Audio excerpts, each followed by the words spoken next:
धूल से अटे मैदान, आकाश पर तने हुए गिद्ध और रणभूमि के बीचों बीच खड़ा था एक योद्धा। एक आंख फूटी हुई, एक हाथ कटा हुआ, टांग में गहरा भाले का घाव, लेकिन सिर ऊंचा, सीना चौड़ा और हौसला लहराता हुआ। उसका नाम था राणा सांगा। इतिहास उसे भूल सकता है, किताबें उसके नाम को छोटा कर सकती हैं, लेकिन राजपूताना की मिट्टी आज भी उसकी वीरता की गवाही देती है। आप देख रहे हैं ब्राइट स्नगल्स, और आज हम आपको सुना रहे हैं उस घायल शेर की कहानी जिसने भारत में मुगलों की नींव को हिला दिया था। राणा संग्राम सिंह, जिन्हें हम राणा सांगा के नाम से जानते हैं, 1482 में चित्तौड़ के सिसोदिया वंश में पैदा हुए। बचपन से ही सत्ता की लड़ाइयों में उलझे, अपने ही भाइयों के खिलाफ लड़े गद्दी के लिए। इन युद्धों में एक आंख गई, एक हाथ कट गया, टांग हमेशा के लिए घायल हो गई, लेकिन क्या फर्क पड़ा? वो शख्स हारा नहीं, वो कमजोर नहीं हुआ। उस पर अगर लोहे की चोट पड़ी तो उसके इरादे फौलाद हो गए।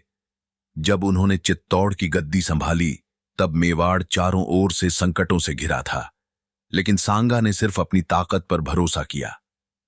मालवा के सुल्तान महमूद खिलजी को हराया, गुजरात के बहादुर शाह को पीछे हटाया और इब्राहिम लोदी को रणभूमि में धूल चटाई। उन्होंने राजपूताना को एक किया, एक ऐसी शक्ति बनाई जो भारत में हिंदवी स्वराज का सपना देखने लगी। विदेशी आक्रांताओं के लिए वो सबसे बड़ा खतरा बन चुके थे। उनकी वीरता की गूंज सिर्फ भारत में नहीं, बल्कि अफगानिस्तान और फारस तक सुनाई देने लगी थी। उन्होंने न सिर्फ युद्ध में बहादुरी दिखाई, बल्कि प्रशासन में भी अनुशासन स्थापित किया।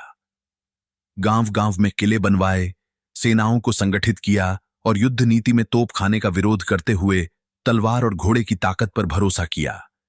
लेकिन फिर भारत की धरती पर एक नया आक्रमणकारी उतरा, बाबर। 1226 में बाबर ने पानीपत की लड़ाई में इब्राहिम लोदी को हराकर दिल्ली पर कब्जा किया, लेकिन उसे सबसे बड़ा डर था राणा सांगा से, और उसका डर वाजिब था। राणा सांगा ने दिल्ली के खिलाफ एक विशाल मोर्चा खड़ा किया। 100 से ज्यादा राजाओं की फौज, 2 लाख से अधिक सैनिक, हर दिशा से राजपूतों ने साथ दिया। मेवाड़, मारवाड़, अंबर, बुंदेलखंड, रेवाड़ी, हर क्षेत्र की तलवारें एक लक्ष्य के लिए चमकने लगीं, बाबर को भारत से भगाना है। बाबर जानता था कि सीधे युद्ध में राणा सांगा से जीतना मुश्किल है। उसने तोपों और बारूद का सहारा लिया। खानवा का मैदान बना वो रण क्षेत्र जहां भारत की तकदीर लिखी जानी थी। 16 मार्च 1527 को शुरू हुई वो ऐतिहासिक लड़ाई। राणा सांगा की सेना ने जान पर खेलकर दुश्मन को रोका, लेकिन तभी हुआ सबसे बड़ा विश्वासघात। बाबर के अफगान सहयोगियों ने गद्दारी कर दी। युद्ध की जानकारी बाबर तक पहुंचाई और तोपें चल पड़ीं। बारूद की आग में राजपूत सैनिक कटते रहे। इतिहासकार लिखते हैं कि खानवा का युद्ध न केवल तलवारों का था, बल्कि यह नीति और विश्वास का भी युद्ध था। बाबर ने खुद को जिहाद का योद्धा घोषित कर मुस्लिम सेनाओं को धार्मिक भावना से भड़काया। वहीं सांगा अपने सैनिकों को मातृभूमि के लिए मरने की प्रेरणा दे रहे थे। परंतु बाबर की आधुनिक रणनीति, उसकी सेना की तैनाती, उसके तोपखाने की विनाशकारी शक्ति, सब कुछ मिलकर उस युद्ध को निर्णायक बना गया। राणा सांगा तब भी युद्ध के मैदान में डटे रहे, खून से लथपथ, फिर भी तलवार नहीं छोड़ी। लेकिन तभी एक तीर आकर उनके सिर पर लगा। वो अचेत हो गए, और यही वो क्षण था जब सेना का मनोबल टूट गया। बाबर जीत गया, लेकिन क्या सच में? बाबर ने खुद लिखा, अगर राणा सांगा की सेना में फूट न होती तो दिल्ली मेरी नहीं होती। राणा सांगा घायल थे, लेकिन हौसला अब भी जिंदा था।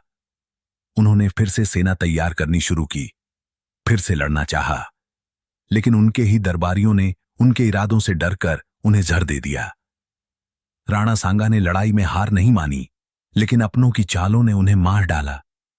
एक शेर जिसने मुगलों की नींव हिलाई, उसे उसके ही लोगों ने धोखा दिया। राणा सांगा की मौत सिर्फ एक इंसान की मौत नहीं थी, वो एक युग का अंत था, एक सपना था जो टूटा, लेकिन उसकी विरासत आज भी जिंदा है। उस हर राजपूत की तलवार में, उस हर बच्चे की आंखों में जो इतिहास को दिल से पढ़ना चाहता है।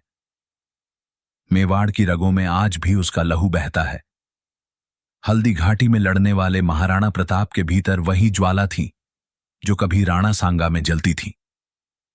आज इतिहास की किताबों में उसके नाम पर सिर्फ एक पंक्ति लिखी जाती है, लेकिन सच्चाई ये है कि अगर उस दिन खानवा में राजपूत सेना टूटी ना होती तो शायद भारत का इतिहास ही बदल जाता। राणा सांगा, वो वीर जो टूटी आंख, कटी बांह और लंगड़ाती टांग के साथ भी इतना लड़ा कि बाबर तक कांप गया। वो योद्धा जिसे कोई नहीं हरा सका सिवाय अपनों की साजिशों के। ये थी राणा सांगा की कहानी, एक ऐसे शेर की दास्तान जिसे जख्मों ने नहीं, जुनून ने परिभाषित किया।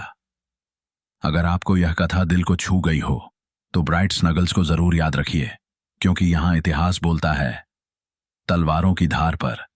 फिर मिलेंगे एक और वीर गाथा के साथ जो वक्त की धूल में खो गई, लेकिन हमारी आवाज से फिर से गूंज उठेगी।